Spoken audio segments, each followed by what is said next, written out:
সুনামগঞ্জে আহত সেজে জুলাই ফাউন্ডেশনের অনুদান নেয়ার অভিযোগ উঠেছে বঙ্গবন্ধু সাংস্কৃতিক জোটের এক নেতার বিরুদ্ধে। অভিযোগ ওঠা ব্যক্তির নাম আল হেলাল মোহাম্মদ ইকবাল মাহমুদ।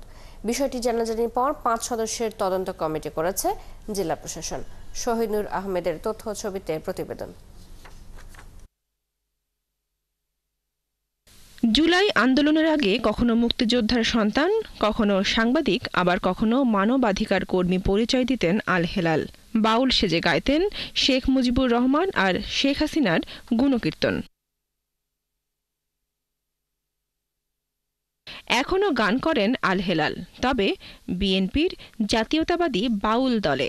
অভিযোগ উঠেছে জুলাই ফাউন্ডেশনে আহতদের জন্য বরাদ্দ থেকে 1 লাখ টাকা অনুদান নিয়েছেন তিনি।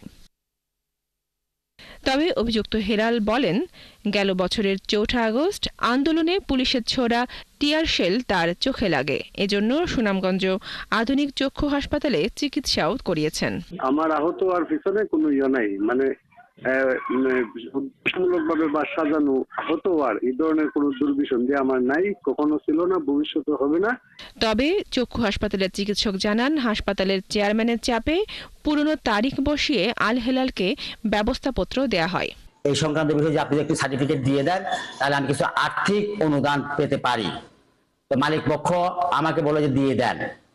সেই পরিপ্রেক্ষিতে আমি বাধ্য হয়েছি, কারণ আমি যেহেতু কর্মী, তাদের চাপের মুখে পড়ে আমাকে এই কাজ করতে বাধ্য হয়েছি।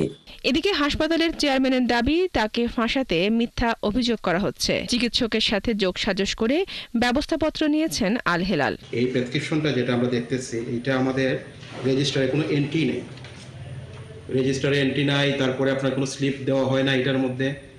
তারপরে 4 তারিখে আপনার লেখা হয়েছে, 4 তারিখে আপনার এটা প্রেসক্রিপশনটা নিয়েছে আমাদের কাছ থেকে, কিন্তু 4 তারিখে তো আমাদের আধা বেলার পরে আমরা হসপিটাল বন্ধ করে দিয়েছি।